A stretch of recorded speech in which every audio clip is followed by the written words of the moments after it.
So just finished post-production.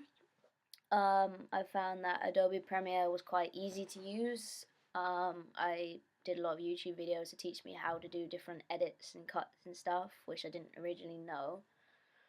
Um, the only problem when editing was that I had a lot of shots to put in, lots of good shots, and once I had them all in together, there was about 20 seconds over the actual time limit, which was 2 minutes 30, which sucked quite a bit because it took me a lot of time to trim as much as I can, literally milliseconds to get in time with the 2 minutes 30. So that was a bit of a setback.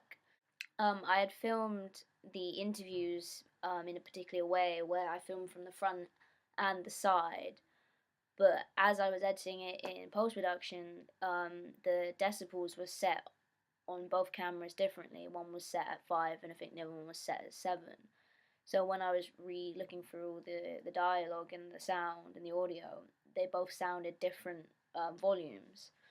So in post production, I had to use one long, consistent audio, but with two different shots. So that took quite a lot of time to get them both specifically in sync with one another. So the lip sync was perfect, and that took a long time. It was quite time consuming. But after a while, I managed to get all three interviews in time with each other, all lip synced. So after finishing all the editing and the sound and adding the background track in and everything was complete, I got to the burning process, but I was told to burn it as an AVI file. But when I came to actually import it as that file, the option didn't actually give me the AVI.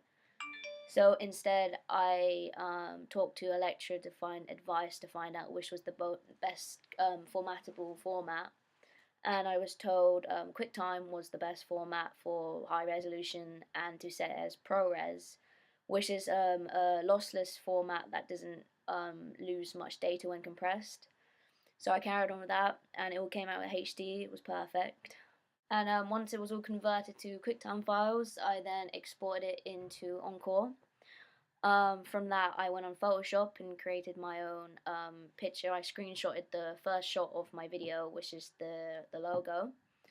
I put that in Photoshop and dragged it over to Encore to make it as my background picture for the menu.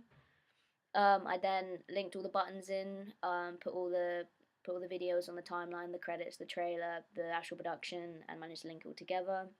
And that all worked. And then I came to put a soundtrack onto the disc menu. But later, after I was looking at the preview, I found that I remember the song is quite quiet for the first 10-20 seconds, and then it actually comes in. But I was too far in the process to go back and try and edit it all.